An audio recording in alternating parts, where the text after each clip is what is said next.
बिस्मिल्लाहिर्रहमानिर्रहीम। अस्सलाम वालेकुम। बिना किसी तमहीद के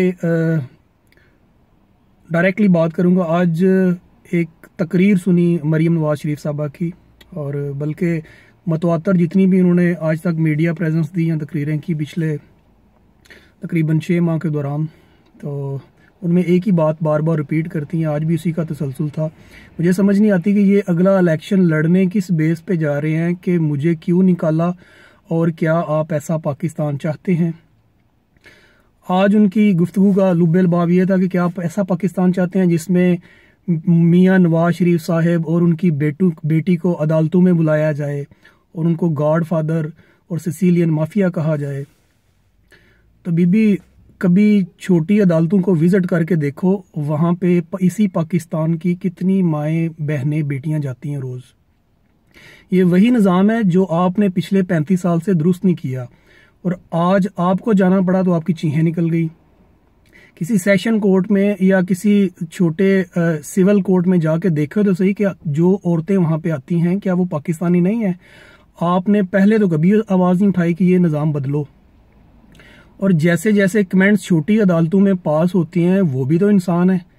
ये अलग बात है कि उनके जो वालिद मोहतरम हैं वो वज़ीर आज़म पाकिस्तान नहीं है, इसलिए शायद उनको इतनी वक़्त या इज़्ज़त नहीं दी जाती।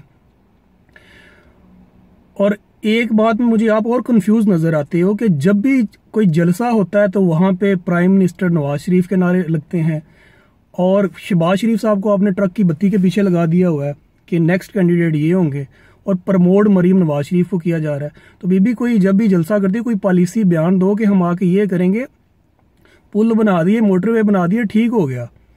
अब इससे आगे भी चलना है कि सारी जिंदगी 30 साल में जो पुल बनाया है उसी को लेके वोट मांगते रहना है कि बार बार हमें ही चांस दो, हमने पुल बना दिया था। और कुछ कंफ्यूज लोग हैं। अच्छा, निज़ाम आप दुरुस्त नहीं करते। कितने लोग हैं जो जराइम पेशा हैं जिनको आपकी सपोर्ट की पटवारियों की जरूरत होगी या थाने कचहरी की जरूरत होगी। आम बंदा एक छोटे कस्बे या देहात की 1-2 लाख अगर आबादी है तो कितने लोग थाने कचहरियों के चक्कर लगाते हैं। मुझे ये समझ नहीं आती इस बेस पे लोग वोट देते क्यों हैं कि कौन सा बंदा हमारा थाने का काम करवा सकता है, कौन सा बंदा हमें कचहरी से बचा सकता है। भैया, आपने जब कोई गलत काम किया ही नहीं है तो आपको थाने कचहरी में वाकफियत की जरूरत पड़नी क्यों है। तो ये निज़ाम अब इनकी अपनी दुम पे पाँव आया तो ये निज़ाम पे चीखें निकालना शुरू हो गए हैं कि इसको बदलना चाहिए, हमें उन्होंने बुला लिया है। लेकिन ये अवाम के बारे में भी सोचें जो लोग वहाँ पे अदालतों में खज्जल हो रहे हैं 30-30 साल से। ये इन्होंने ही दुरुस्त करना था जो आज तक दुरुस्त नहीं हुआ, और अब ये कह रहे हैं कि आइंदा 5 साल दो। तो भाईजान, जो आपने काम पिछले 35 साल में नहीं किया वो अगले 5 साल में करेंगे कैसे? बकौल आपको काम करने ही नहीं दिया जाता, आपके खिलाफ साजिशें होती हैं, आप बता देंगे लेकिन आप बताते नहीं हैं। तो ये इस कन्फ्यूजन से बाहर निकले और अवाम को बेवकूफ़ समझना बंद कर दें। अब लोगों को अक्ल आना शुरू हो गई है। Thank you.